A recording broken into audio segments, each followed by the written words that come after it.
Welcome to MotorLand, a podcast driven by AAA about the road of life and the wheels that set our journeys in motion. I'm Jared Deanda, the voice of motorsports and auto events all around the world, and your wheelman here in MotorLand.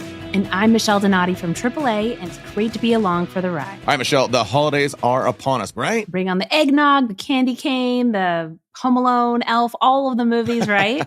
Yeah, exactly. All right. Actually, I'm talking about my favorite holiday, Halloween. In that case, bring on the pumpkin spice lattes and hocus pocus. I love it. We're actually talking about haunted cars. All right. Well, that's not usually the path I go down for Halloween, but let's do it. Yeah, our next guest in MotorLand has a spooky ride with a dark, hidden past. She even hired a paranormal team to have her checked out for ghosts. And obviously, when I say her, I mean the car. I don't think AAA covers that. It's an option, right? I mean, you get roadside assistance and, again, paranormal activity.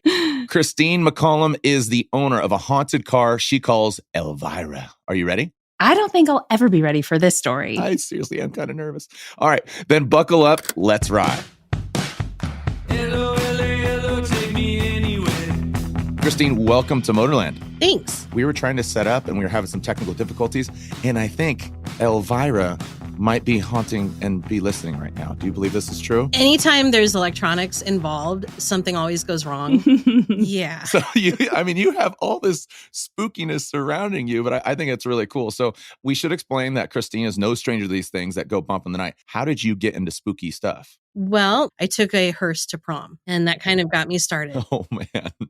Because so often people just say, oh, yeah, it's a hearse. They see them all the time, but they don't really know what goes into building these great vehicles and why they're so rare and why they're so special. Did you feel kind of paranormal stuff with that hearse? No, nothing. People don't die in hearses. They die in ambulances. Okay, good point. You can get a hearse that may have been one of 10 ever built with that kind of color, with that type of trim on the inside. And it's very rare, but people look at it as a custom vehicle, and it's not by a long shot. That's cool. Are you in the market of like a Pope Mobile or something like that too? God, no. Because I was going the other way, like you have the spirits and then you got the blessed car. I'm joking. But I do have a daily driver, and it's a hearse. Okay. When you go to the grocery store, do people park by you when you're in the hearse? Or I'm just curious, It depends on where I'm at and what time of year it is. This time of year, they don't have a problem parking next to it. So how did you and Elvira meet? Well, I wanted to find a hearse that was, 1969, 1970. My ex and I looked online, found one for sale, but it wasn't a hearse per se. I got in touch with the owner, and she said, I hope you realize this is not a hearse. It's an ambulance. I said, I don't care. It looks cool. She was in Flint, Michigan, and we drove all the way from Council Bluffs, Iowa to go pick this thing up. And when we got there, it was a disaster. My ex used to race for NASCAR. He knows how to trailer a car. And every 100 miles, it was breaking tow chains. Heavy duty commercial tow chains. We had to stop and buy more straps and chains every 100 miles. And he said that car made him a believer, including that and all the other weird stuff that happened after we brought her back. So this isn't an episode of like Goosebumps. This is something that actually happened. Yes. I feel like Elvira's, like you said, kind of lurking and listening in. So, I mean, that was the first indication. Were there other things that kind of, Well, it started with all the weird stuff that was happening with the car since we brought it back.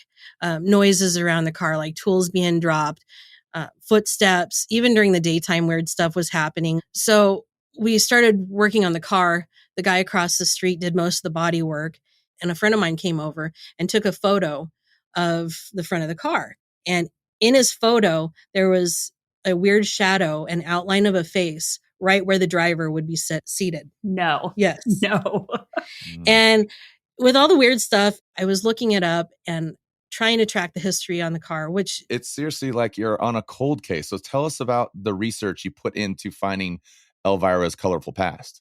One of the photos that I was looking at was when they removed the first layer of black spray paint at the body shop, and there were clowns painted on it. And it was talking about, the lady Shriners, and where it came from in Michigan. And I looked it up, and I got a hold of the grand high priestess of that council, and she contacted me with one of the clowns that used to own the car. feel like we learned a lot in this episode, and also never buy broken down clown car. And we started talking about it, and she had a story for me. And that's when I found out the car served 21 years at a very infamous asylum, Norwich State Asylum in Preston, Connecticut. Oh my gosh. Her number was 53. And if anybody knows old paramedic codes, 1053 is the old number for dead on arrival. The first death that occurred to the car was when an inmate jumped after attacking another inmate. He was a notorious murderer that was being kept there.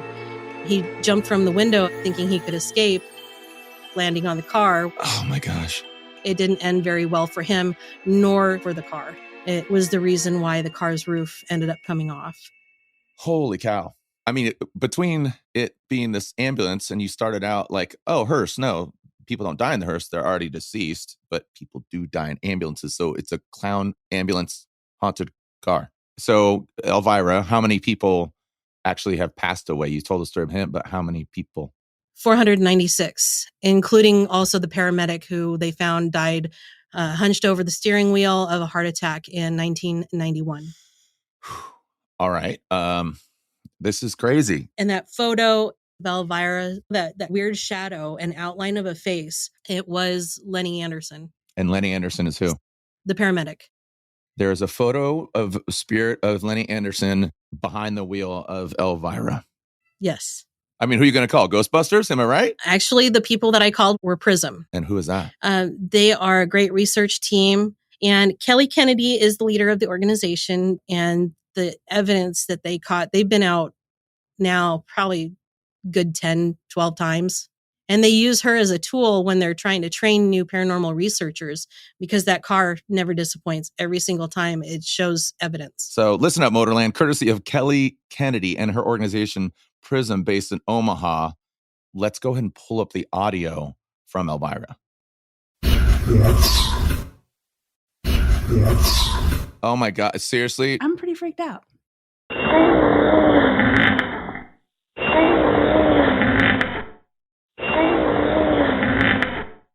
I'm legit freaked out. Did you hear that little kid? Oh my gosh, dude. There were no children in the building when they did that. What do they think that is? Well, they think it might be the little boy that died in the car. He was the last person to die in the car. Oh, It was when the Shriners owned the car. And he was 9 years old. He had leukemia, from what I understand, what they told me. The parents reached out to the clowns that he loved so much, and he wanted to ride in the car for his final wish with the clowns. And he did. and he passed in the car on that trip. Yeah. You're a strong lady there, Christine. You just seem very unfazed by all of this. I'm not very fazed. Death is a natural thing. I'm thinking more along the lines of for you with Elvira and spirits and wow. What are your plans with Elvira? The plans are to restore her to an ambulance, a fully functioning ambulance, back as close to original as possible. Once she's restored to the ambulance, what do you plan on doing with her? I plan to take her all over the country at different shows and events and help educate people on professional cars and their historical significance in the car community. I think that's really cool. Do you have any big plans for Halloween? Yep, as I always do, dress up and pass out candy and scare little kids. But the whole season, I'm always busy with my hearse. So I do a lot of charity things with it. Okay, so this is like a family thing. So any other family members, are they into this? Are they scared or they're like doubling down and all into it? They're doubling down and all into it, especially my youngest daughter. This is her senior year. And after she's done graduating, she's going to go to Dallas to the Dallas Institute of Funeral Service. Awesome. And she is going to be a mortician. Yeah, you guys are scary cool. You better go heavy on the treats for all the tricks that are going down. Absolutely awesome. The story of Elvira, the haunted car. I appreciate the time, Christine. Oh, absolutely. So if you see Elvira at one of your car shows, are you going to go say hello? Nope. I'm legit freaked out. Acknowledge, moving on. Walk right on by. Guess what? We have a lot of cool pictures of Elvira. You can find them on our Instagram at MotorLand Podcast. And of course, thanks again to AAA for making this show go vroom, or better yet, boo. I'm just kidding. Hey, we want to hear your stories. If you've got a great story like Christine's that you think would make for a great episode of MotorLand, drop us a line and give us a follow at MotorLand Podcast. We would love to see your spooky rides too. I mean, I live for customization of my rides, and you get some really interesting professional cars, even some that don't involve, death. Hello, take me anywhere. MotorLand is executive produced by AAA Mountain West Group in cooperation with Sound That Brands. Hello, Take Me Anywhere, written by Justin Sullivan, performed by Night Shop, by arrangement with Terror Bird Media. If you like it here at MotorLand, please give us a rating and review. It's kind of like sending postcards that say, wish you were here. I'm Jared DeAnda. May the road rise to meet you and the wind be at your back.